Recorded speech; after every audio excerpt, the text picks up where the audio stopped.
Ryan's childhood acting teacher wrote a letter to Candace. Let's listen. This individual wrote this. I'm cutting off the person's name, obviously, because I'm afraid Ryan Reynolds will go after him. It came in from Alberta, Canada. He said, "It may be an odd thing. I was his first acting teacher. True. Summer 1989, he was 12. His parents had gone on a vacation, so grandparents he was left with had him for 3 weeks, as I recall. After a week, they enrolled him in my classes, essentially, as I found out, because they needed a break from him. Within the first 3 days, I had had enough. The other kids had had enough, and their parents were complaining because everything was about him. Self-centered, loud, sneaky, obnoxious, narcissistic, unkind, and deceitful. I spoke to the grandparents that he needed to abide by the expectations, or I'd punt him and give them a refund. The next day, same old, so I kicked him out. 2 days back with the grandparents, they begged me to take him back, so I said on a couple of conditions. I drew up a quote-unquote contract, essentially reiterating the initial expectations, but adding some behavioral things that I had noticed that needed to be addressed. And he had to write an apology letter to the class and either read it to the class or memorize it and present it to the class like a script. And if the other students said no, then no it would be. But I did hold the final say.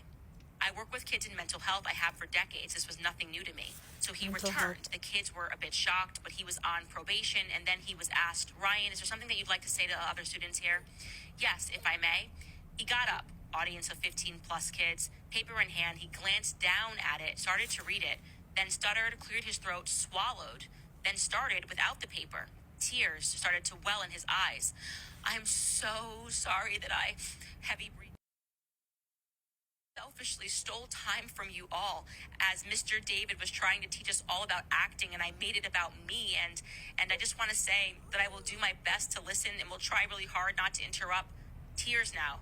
And it's just that nobody really listens to me, so sniff, "I will try my best to be better. Sorry," full tears. The kids were on their feet, over to give him a hug, etc. "Can he come back to our class, please?" So I said yes. A few minutes later, he passes by me and under his breath utters, "I was acting." Like, it's very, scary. I don't know. Creepy. So I stopped him from walking away and I whispered, "I know." I guess he had learned something, but there was a streak in him. I wouldn't trust him. I didn't know if it was evil, insecurity, a ton, fear, psychopathy, arrogance, or just a sociopath, but he was 12. He never says he took an acting course. He turned 13 in October. He had the it factor. I think I still have his first headshot in a box somewhere with 100 other kids that I taught. I just felt like I should share that. I don't know. That one, for some reason, to me, first off, hits the fact that,